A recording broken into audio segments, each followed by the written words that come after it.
you're new, like, have fun and just soak in all the CrossFit, absolutely. But if you've been doing it for a while, and if you're, not even necessarily competing, but just go in there with a purpose. Like if there's a workout at the gym and it says, the weight should feel light, or if there's a movement that maybe you need to work on, like have a goal and focus on a movement, or have a goal and focus on going unbroken a certain amount of reps. Have a goal on going, a little heavier on the wall ball. You know what I mean? Like not necessarily, you don't always have to go in there and try and beat everyone's time. Like I think if you have a personal goal for yourself exactly. within the workout. Have a personal goal, a daily goal. That's exactly cool. That you're I in like there, that. because you're always going to PR every day if you have that mentality. That's right. Cool. We can always PR on something every single day, and especially I think especially for the comp people, I want to say this too, because looking at the board, and you have to have a purpose. So there's a reason why on the board, if it's 60% of your snatch, there's a reason why it's so light, right? If I'm doing a 4x3 snatch plus like an overhead squat, there's a reason why it's that light, right? I need to focus on my second pull. I need to focus on maybe getting that first pull off the ground a little better. So have an intent, have a purpose, know why you're doing the workout. Yeah, I think beforehand. That could transfer to everything that everybody does in their life. Absolutely. Right? Like Absolutely, not just right. working out, but why, from the moment you wake up to the moment you go to bed. Yeah, exactly. And I mean, I think I've come into that mindset, a few months ago, and it's helped me tremendously. Like, why am I really doing what it says on the board? Or, you know what I mean? Like, or have a goal and have some personal goals when you go in there. Even if they're small goals. Like, in the workout, I'm going to connect 3 pull-ups.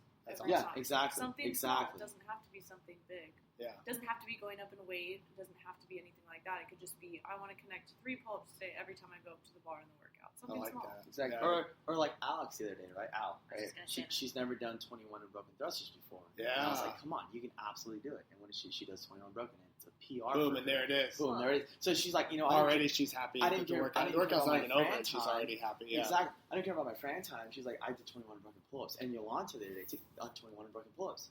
Yeah. You know what I mean? So it's not really just about the time. It's just like, wow. She did 21 unbroken pull-ups? I'm sorry, unbroken thrusters. Oh, I was like, damn, Yolanta getting it. Did I say pull-ups? I'm sorry. I'm multi-delirious. Yeah. Thrusters, I apologize. So 21 unbroken thrusters, and that's like a milestone for a lot of people. Oh, that's awesome. 21 is like a big number to hit on thrusters. So absolutely. So I like that. I like you said that gives you the chance to PR every day. Absolutely, because I think a lot of people get down on themselves if they're not maybe hitting certain times, or maybe they're not hitting certain weights, because obviously our body's going to feel different every single day, right? Our bodies are never going to feel perfect. But if you go in there with the mindset of having a personal goal and having a goal just to, even if it's a small PR, you know what I mean? Like, I guarantee you're going to become a better athlete, you're going to become a better person, and just try it out. If you don't believe me, try it out. Absolutely 100. Go in there, next time you see a workout, go in there, have a goal, and whether if it's something small, connect 3 pull-ups, connect. It could even be a mental goal, like, hey, no negative self-talk during this entire workout. Don't step away from the bar. Exactly. Yeah. Like I'm staying right in front of my bar. Love it. Like, so, yeah. Love it. Dang, Al, try to follow that one. I haven't played. All right. One thing that the last thing I think I would tell myself, looking back, that I would tell myself when I started CrossFit is probably to make sure that I'm not sacrificing my form for weight or intensity. So, like, I know I didn't start out at Coast Range. Like, Junior here got to I was Coast very Range, blessed. and a lot of you guys I know started at Coast Range, but I know there's a handful of us who didn't start at Coast Range, and we didn't have the resources we have now, the coaching we have now, in order for people to tell me what to do. So I would go a lot heavier than I should. I remember I was like a month into CrossFit, and I was trying to RX everything. Like, that's ridiculous. You gotta, like I said, you gotta go back to the basics, build a good foundation, and you gotta make sure that you're progressing at a good rate. You don't want to go up in weight if your form is being sacrificed. So I think that was a huge thing for me, and I think that's why I kind of got injured. I think that's a big thing with people who are very competitive and who kind of see CrossFit as a way to let that competitive outlet or that competitive within them out. You know what I mean? So like they see CrossFit more as like it's their new sport. Like this is what I do That's now. how I So, saw it. yeah, for sure. And that's totally how I saw it too. Like I didn't have anything to compete in anymore. I was out of high school. I didn't do college sports. Yeah. I played some stuff when I was in the Air Force, but I didn't have anything else to do anymore. And it was like this was my new outlet of competition. And I think whenever you have somebody who's not looking at it as in terms of like, no, this is how I stay in shape. They're looking at it like, no, I get to go compete. They're usually the people that are like, oh, I'm going to get that RX weight, or I'm going to try to get a muscle up, or blah, blah, blah. And we're the ones that are like skipping steps constantly, right? Yeah, definitely make sure you're taking those steps correctly, because yeah, it's like if you were to start playing football when you were 6, you know, they don't immediately teach you like when you're 6, like, hey, go deep or whatever. It's like, no, hey, learn how to catch this ball, learn how to tackle, absolutely. learn how to run left to right. You know what I mean? Like you got to learn the basics before you move on. And I see that a ton at my level 1s where I'll get people come up to me and they're like, hey, how did you make it to the games? Like, what can I do to make it to the games? And they'll be like, well, this is what I'm doing now. Like, I do this program, and this program. I eat this way. I'm with this nutritionist. I do this Olympic lifting program over here, like blah, blah. And I'm like, well, how long have you been doing CrossFit? And they're like, oh, this long. You know, and I'm like, well, have you ever... 6 months or 1 year. Yeah, 6 months or whatever. And I'm like, well, have you ever done a CrossFit.com workout before? And they're always like, no. I'm like, why would I do that? I was like, try doing CrossFit.com for a full year and RX every single workout on there and have competitive times on those workouts, and then look at like progressing to this Olympic lifting cycle or this whatever, you know, adding volume and stuff like that. Everybody just wants to, and it's just a competitive nature in us. We just want to skip to right to the front. You know what I mean? Instead of taking the steps to get there.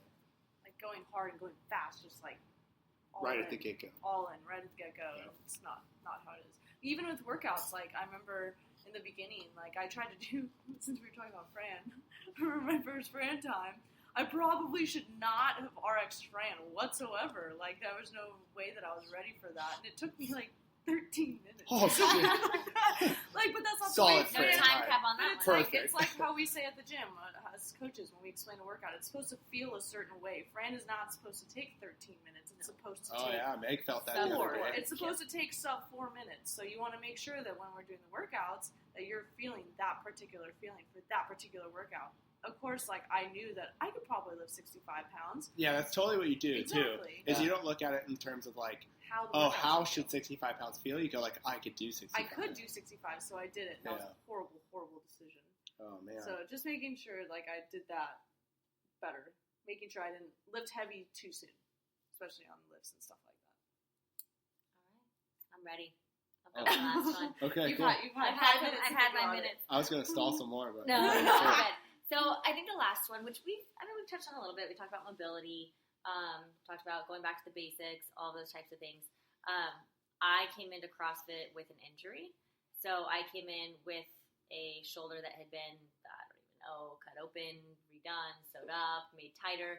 And I came in with horrible range of motion, which I still have, by the way, which is what I'm going to talk about. So I came into it with horrible range of motion. Yes, CrossFit has definitely helped.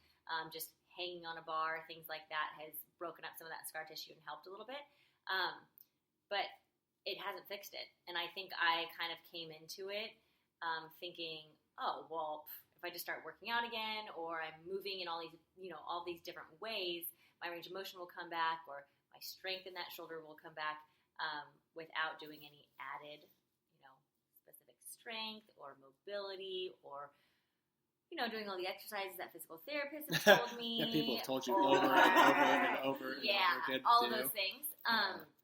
It doesn't just go away. So, like, taking that extra time, especially if you're going to get frustrated with it, like me. So, I'm still 5 years in and frustrated that I can't do certain things that I know I should be able to do, like overhead squat properly or squat snatch or...